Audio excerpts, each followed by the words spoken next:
pas au cirque, vous n'êtes pas au carnaval, vous êtes à la Zinneke Parade dans le centre de Bruxelles. Derrière ce nom un peu fêlé se cache un projet bien ficelé.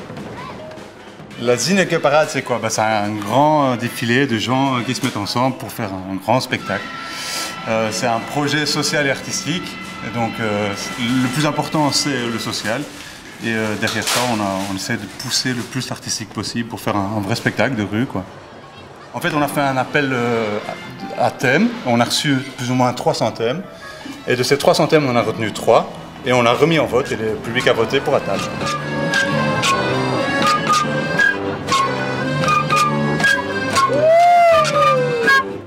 Atable, un thème qui a été librement interprété par chacune des 25 synodes.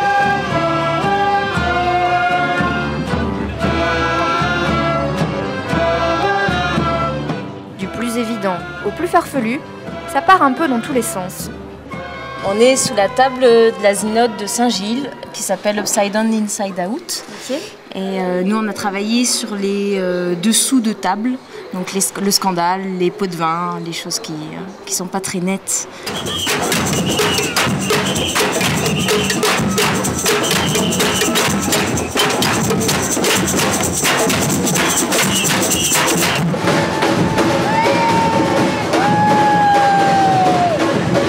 C'est l'araignée, puis l'idée aussi c'était d'un peu mettre en évidence le lien, donc la toile qui est le lien entre toutes les personnes à la queue, entre les associations, les participants, et enfin voilà, tout le monde est dans la même toile.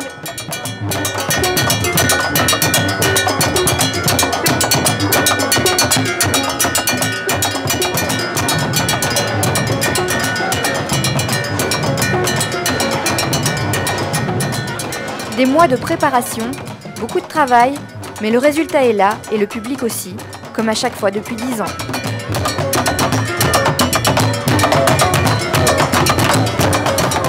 La nouveauté de cette 5e Zinneke Parade, ce sont ces drôles de têtes le long du parcours, les Maurice au balcon. Alors, les Maurice au balcon, ça consiste à envahir les maisons qui sont sur le parcours de la parade par des marionnettes qui regardent passer la parade, en mangeant ou pas en mangeant, et qui mettent un peu de la folie de la Zinneke carrément à l'intérieur des maisons. Et donc pour ça, on a contacté une série d'habitants, de magasins, tout ça qui sont sur le parcours, et ceux qui nous ont répondu favorablement. On s'est installé chez eux avec leur collaboration ou simplement avec leur gentillesse pour nous accueillir. La Zinneke Parade, c'est une tornade qui, le temps d'un après-midi, repeint la capitale aux couleurs de la folie.